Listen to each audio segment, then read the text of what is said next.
Right then, welcome back. And today, well, we're going to do something slightly different. We are going to have a little look at some Ride5 news. It may well not be news to other people, but it passed me by and I found it recently, so I thought I would share just in case people didn't know. And then we'll have a quick channel update, a look at some things that I want to do, and that's about it. It is Christmas Eve. It is the 24th of December. There won't be a video tomorrow. The next video will probably be on Boxing Day, although I've got to do it yet.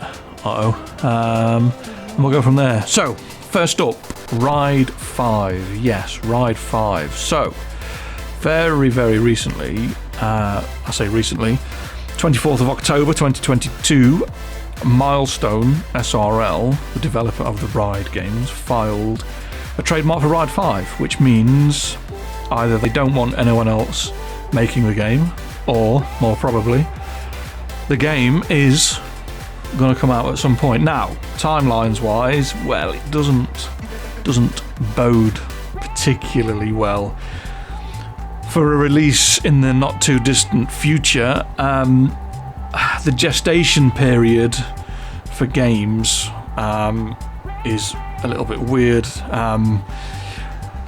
2 years was the development cycle, so October 2016, November 2018, and then October 2020. But Ride 4 was announced on December the 4th, 2019, and didn't come out until October the 8th, 2020. Yes, admittedly, that probably had a little bit to do with new consoles and trying to prep it for the new operating systems and everything else. I get that, but Ride 3 and Ride 4 use the Unreal 4 engine, and I would be very surprised if Ride 5 stuck with the Unreal 4 engine.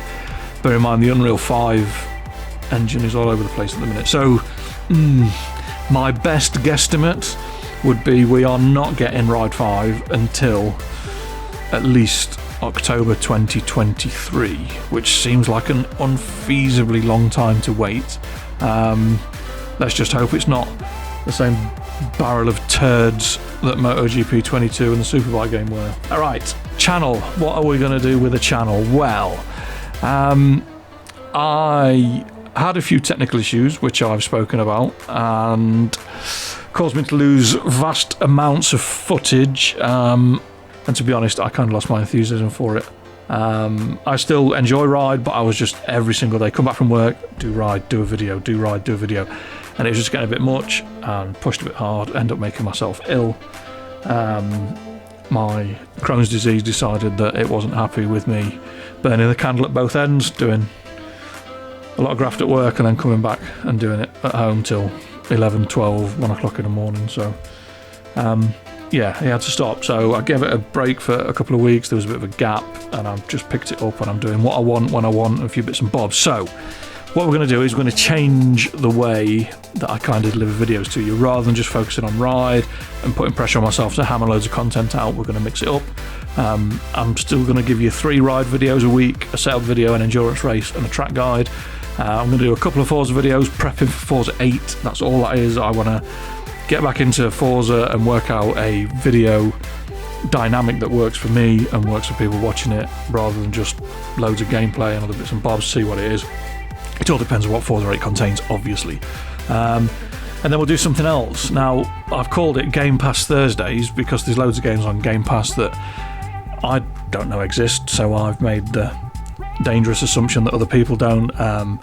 Little games that you can while away a couple of hours playing, and they're not overly complicated, but actually they're really difficult to kind of get the best of. So we've got When We Leave, which is a kind of city builder slash hexagonal world discovery game where it's all about resources and keeping your peeps happy and everything else, which on the face of it is all cute and cuddly, but then you realise they're kicking off because they don't have any avocados, which was a bit strange, but okay.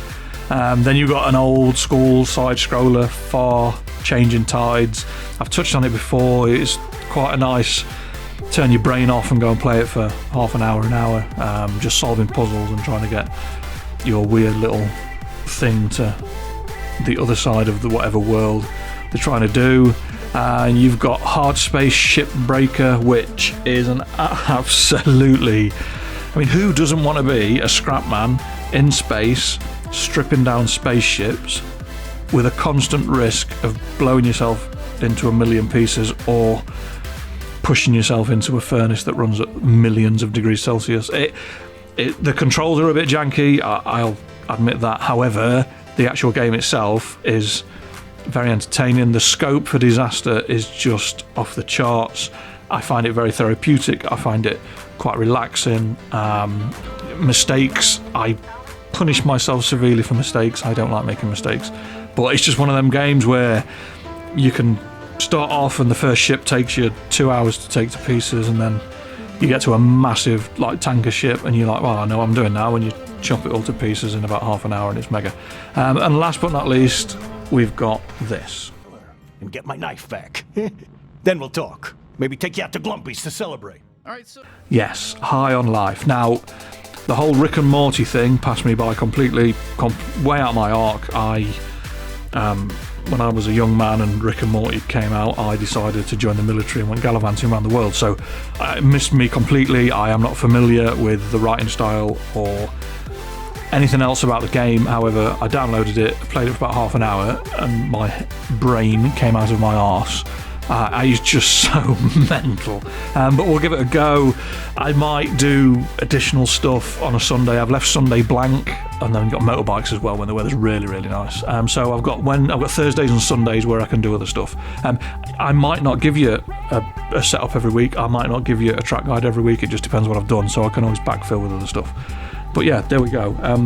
1,000 subscribers is still the target, obviously, the target for everybody. I am not particularly asked how fast we get there. It doesn't bother me.